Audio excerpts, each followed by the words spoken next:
Hello guys, welcome back to my YouTube channel. और आशा करूंगा कि आप सभी ठीक होंगे। तो आज का जो वीडियो है वो किसी भी उस ब्लॉग पे नहीं है, जैसे किसी रिसोर्ट या किसी पार्ट के ऊपर नहीं है। ये वीडियो मेरा एक चैलेंज एक्सेप्ट पे है, क्योंकि मैं आज एक चैलेंज एक्सेप्ट करना चाह रहा हूँ, जिसको काफ़ी टाइम से मैं सोच भी रहा हूँ कि उसको मैं एक्सेप्ट करूँगा, या फिर और भी मैंने यूट्यूबर्स देखे हैं वो उसको एक्सेप्ट करते हैं, उसमें काम करते हैं, उससे सक्सेस भी मिलता है काफ़ी लोगों को।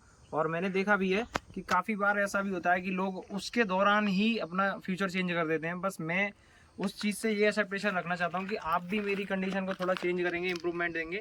तो उसके लिए आपसे ज़्यादा कुछ तो मैं रिक्वेस्ट करूँगा नहीं। 100 डे का जो मैं चैलेंज एक्सेप्ट कर रहा हूँ, उसका डे फर्स्ट मैं आज से स्टार्ट करूँ। आज से मैं आपको बता दूं कि जो मैं ब्लॉग स्टार्ट करने वाला हूं वो होगा अनदर ब्लॉग। और उसका जो चैलेंज मैं एक्सेप्ट कर रहा हूं 100 डेज वाला, उसको बड़े बड़े यूट्यूबर्स, बड़े बड़े सेलिब्रिटी या फिर जो भी ब्लॉगर्स हैं वो सारे उनको फॉलो करते हैं। 100 डेज का जो चैलेंज है वो एक अनदर ब्लॉग में यूज़ किया जाता है, जिसमें सारी चीज़ें आती हैं, जैसे कि आपकी ट्रैवलिंग, फूड या फिर अदर जितने भी टाइप्स के ब्लॉग होते हैं वो सारी चीज़ें उसमें आती हैं अनदर ब्लॉग में। मैं अनदर ब्लॉग जो है आज से स्टार्ट करने वाला हूँ। तो काफ़ी ज़्यादा चीज़ों की इसमें फॉर्मेलिटीज़ भी होती हैं, जिनको हमें इस चैलेंज के दौरान उसको पूरा करना होता है या कंटिन्यूस करना होता है। तो जो 100 डे का चैलेंज होता है उसमें हमें तो non break 100 day regular 1 video upload करनी होती है। मतलब 100 डेज में 100 वीडियो अपलोड करनी होती हैं, जिसके दौरान सभी को अच्छा रिस्पॉन्स मिला है अभी तक के लिए। अब आगे आपका रिस्पॉन्स क्या होगा मेरी वीडियो में, ये मैं आपसे जानना चाहूँगा। फॉर्मेलिटी में मैं तुम्हें आपको बताना चाहता हूँ कि जो ये चैलेंज है, इस चैलेंज में ना काफ़ी तरीके का एक फॉर्मेलिटीज़ ऐसी अप्लाई होती हैं जिसको ज़रूर फॉलो करना पड़ता है। फॉलो करने से ऐसा होता है कि कभी कभी बिगिनर यूट्यूबर अच्छा ग्रो करता है, एक अच्छी पोस्ट पर वो उसका जो 100 डेज़ की जर्नी होती है उसको काफ़ी ज़्यादा इंक्रीजमेंट होता है। और आपको अभी तक के रिकॉर्ड में मैं जितने भी जो बैकग्राउंड में जितने भी ब्लॉगर्स हैं उनके लिए मैं आपको बताना चाहूँगा कि जो 100 डेज़ का जो चैलेंज एक्सेप्ट कर रहे हैं उनकी लाइफ में या उनके यूट्यूब चैनल में काफ़ी ज़्यादा चेंज मिला है। तो इसके जो पॉइंट है ना वो काफ़ी बारीक बारीक पॉइंट है, इनको समझने की, ताकि आपको काफ़ी ज़्यादा डिफ़िकल्ट नहीं है उनको पूरा करने के लिए। किसी भी ज़्यादा ब्लॉगर का किसी भी ज़्यादा हार्ड वर्क नहीं करना होता है। बाकी इसमें कंसिस्टेंसी का बहुत ज़्यादा काम है, बहुत ज़्यादा पेशेंस रखना होता है बंदे को। 100 डे तक जब वो रेगुलर वीडियो अपलोड करता है तो उसका पहला पॉइंट ये है कि वो जो वीडियो अपलोड होंगी वो एक टाइम पर अपलोड होंगी, किसी निर्धारित समय पर उनको अपलोड करना होता है, जिससे कि जो हमारा यूट्यूब होता है वो उसको ग्रो करने में हमारी मदद करता है। जैसे अब तुम 7 बजे वीडियो अपलोड करोगे तो आपको नेक्स्ट वीडियो भी 7 बजे ही अपलोड करनी है, और जब नेक्स्ट वीडियो अपलोड करोगे तो वो भी 7 बजे, और उसके नेक्स्ट में भी 7 ही बजे करनी है। क्योंकि इससे जो एल्गोरिज्म होता है, यूट्यूब का जो एल्गोरिज्म होता है, वो आपको ग्रो कराने में मदद करता है। जो 4 लोग आपकी वीडियो देख रहे हैं, कल 7 बजे वो 8 लोग देखेंगे और नेक्स्ट डे वो 12 लोग देखेंगे। ये उसमें एल्गोरिज्म का सेटअप है। बाकी यूट्यूब की तरफ से काफ़ी ज़्यादा सपोर्ट मिलेगा अगर तुम सिस्टम से काम करोगे। कंटेंट के लिए ज़्यादा सोचना नहीं पड़ता है, अनदर ब्लॉग कोई भी बना सकता है। तो इसके सेकंड पॉइंट में मैं आपको बस इतना बताना चाहूँगा कि जो भी आपको सेटअप करना होगा, वो एक रेगुलर बेस पे करना होगा, ना कि किसी चीज़ को सोचकर, किसी चीज़ को लेकर आपको इसमें ज़्यादा सीरियस भी नहीं होना है। अगर ब्लॉग शूट कर रहे हो या अनदर ब्लॉग शूट कर रहे हो तो कोई सीरियस तो बनता ही नहीं है। कोई सीरियस क्यों? क्योंकि कोई आप रिपोर्टिंग तो नहीं कर रहे हो ना। ब्लॉग तो एक नॉर्मल है जिसमें आप घर का या फिर अदरवाइज जो भी चीज़ें हैं, जो रेगुलर चीज़ें हैं, अपनी गाँव की बेसिक चीज़ें, उन सब का आप डाल सकते हो। इसमें कोई बड़ी बात नहीं है कि अगर हम रास्ते में कहीं जा रहे हैं वो भी एक ब्लॉग ही है, उसको भी हम डाल सकते हैं, क्योंकि ये एक अनदर ब्लॉग में ही आता है।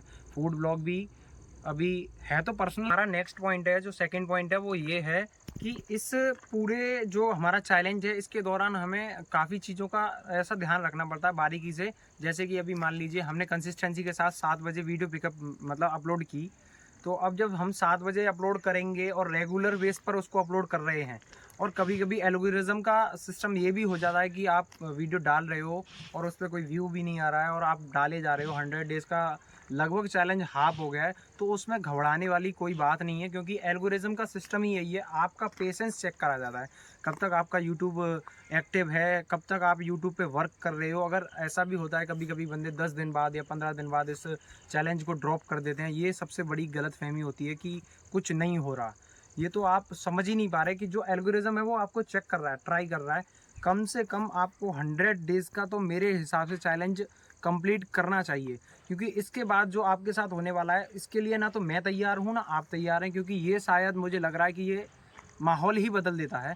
जो 100 डे का चैलेंज है उसमें लगभग 50 प्लस डे तो काफ़ी लोगों के ऐसा होता है कि कुछ रिस्पॉन्स ही नहीं आता।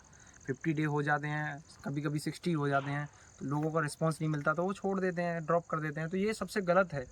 कम से कम किसी रिस्पॉन्स के बिना भी आपको 100 डे तो अनदर ब्लॉग शूट करना ही है रेगुलर, क्योंकि ये एक ऐसा पॉइंट है जिसको कोई नहीं बताएगा, जिसको कोई नहीं समझाएगा। आप अगर 60 वीडियो शूट करते हैं तो आपको खुद महसूस हो जाएगा कि जो व्यूअर आपको देख रहे हैं उनसे प्रॉब्लम नहीं है, जो आप दिखा रहे हैं ना उसकी आपको आदत हो जाएगी। जब आप 60 डे रेगुलर वीडियो अपलोड करोगे तो आपका जो मेंटलिटी है वो उस तरफ नहीं जाएगी कि आप उसको ड्रॉप करोगे।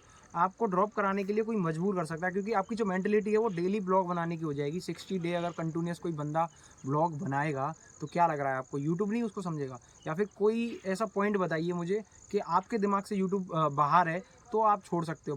अदरवाइज़ आप 60 डे अगर इस चैलेंज को हाफ कंप्लीट करके और ड्रॉप कर दो तो ये तो एक बड़ी हार हो जाएगी ना अपने आप में। ये खुद आप हारने की कोशिश कर रहे हो, तो इसको लिए आप छोड़ भी सकते हो। मेरा ये सलाह नहीं रहेगी कि कोई बंदा या कोई बिगिनर बंदा 60 डे का अपना हाफ चैलेंज करने के बाद इसको छोड़ दे, तो ये बहुत बड़ी हार साबित हो सकती है। अगर आप 100 डे का पूरा कर सकते हैं तो मेरे हिसाब से इसको 100 डे में पूरा कीजिए और गेन कीजिए।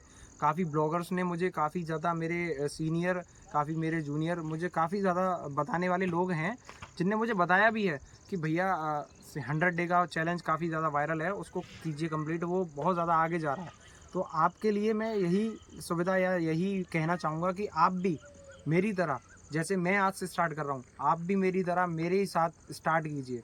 आज मैं कर रहा हूँ, आप कल कीजिए, कोई फ़र्क नहीं पड़ता है, मगर स्टार्ट कीजिए और 100 डे रेगुलर वर्क कीजिए। किसी का कोई मोटिव कोई नहीं बोलेगा कि हाँ भाई ये कर वो कर, आपको खुद करना होगा। जो आप कर रहे हो, जो आप दिखा रहे हो वही दिखाओ। कोई फ़र्क नहीं पड़ता है कि आप वो दिखा रहे हो, कोई फ़र्क नहीं पड़ता है कि आप घर में क्या कर रहे हो, कोई फ़र्क नहीं पड़ता है कि सारा माहौल कैसा है, उसका कोई मतलब नहीं बनता। कि कभी कभी ऐसा भी होता है कि कहीं की गाँव की या फिर कहीं आउटसाइड की लोकेशन ज़्यादा ख़राब होती है, तो उससे कोई फ़र्क नहीं पड़ता है। आपको सीधा सिस्टम ये है कि वीडियो को रेगुलर अपलोड करना है और उसी टाइम पे कंसिस्टेंसी के साथ वर्क करना है। और 100 डे जब आप वर्क कर लोगे तो मुझे लगता है कि आप खुद उसे नहीं छोड़ोगे, खुद समझ जाओगे कि हाँ यूट्यूब का कुछ पावर है। और ब्लॉग लगभग आपको पता ही चल गया होगा कि ब्लॉग में क्या करना है और 100 डे का चैलेंज किस तरीके से पूरा करना है। तो इसमें किसी चीज़ की कोई ज़रूरत नहीं है, खास कंसिस्टेंसी सबसे ज़्यादा मायने रखती है कि आप किस तरीके से कितना फोकस कर रहे हो। और जहाँ तक है वहाँ तक आपको ऑलमोस्ट सारा कुछ पता ही चल गया होगा, और ज़्यादा कुछ नोटिस करने वाली बात है नहीं। वीडियो को यहीं पे एंड करते हैं। अगर आप चैनल पे नए हो तो please subscribe my channel and watch my full video.